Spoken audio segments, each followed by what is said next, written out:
In a war dominated by machine guns, why did commanders still order thousands of men to charge toward near-certain death? This is the story of the Battle of Loos in 1915 and the devastating bayonet charge that reshaped warfare forever. By 1915, World War I had shifted from rapid maneuvers to entrenched deadlock. Yet, senior officers still clung to the power of fighting spirit and the bayonet. They believed that the unwavering will of a soldier could overcome steel and fire.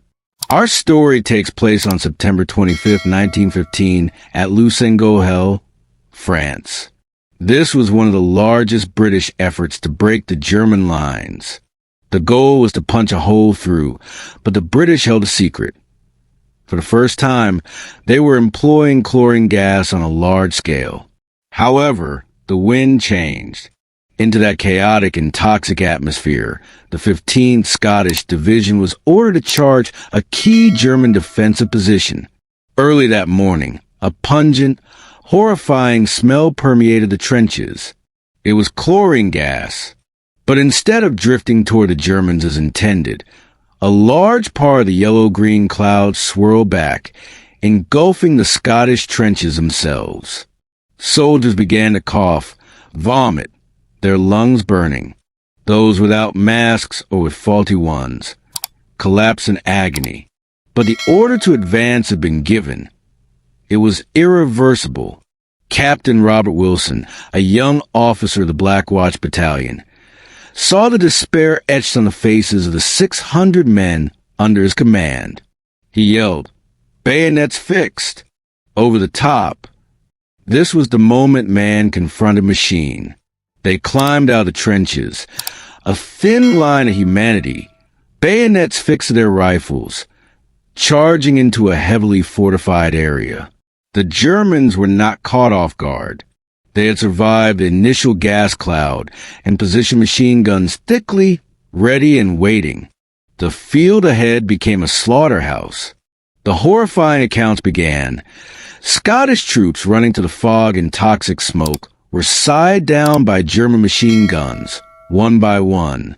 Their brave battle cries were quickly replaced by screams and a relentless, mechanical chatter of gunfire. The charge of the 15th Division lasted only about 25 minutes. But those were 25 minutes of living hell. In the climax, Robert Wilson, despite a leg wound, continued to lead. He saw a German officer signal for the machine guns to pause briefly, perhaps to allow the barrels to cool or to clear the mounting piles of dead. That momentary silence was the last chance. Wilson, with perhaps 50 remaining men, managed to breach the first German line. They fought hand-to-hand, with bayonets and rifle butts. It was a primal, brutal spectacle, utterly out of place in modern warfare. They captured German communication trench, a fleeting victory.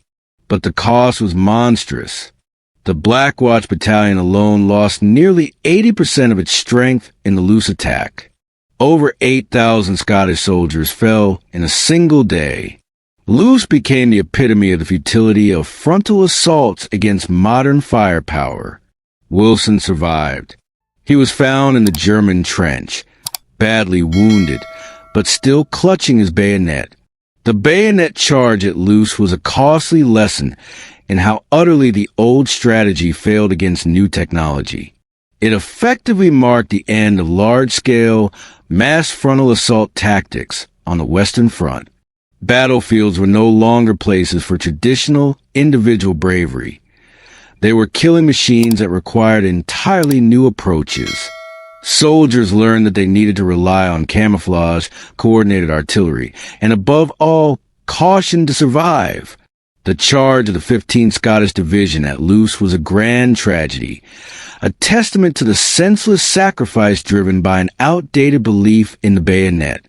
If this story of courage and tragedy moved you, please hit like and subscribe to our channel, so we can continue to find and tell other truthful and emotionally resonant stories from history. But after the failure at Loos, the British faced their greatest test, an unprecedented assault on the German lines. And with the next battlefield, the Somme, repeat this bayonet tragedy all over again?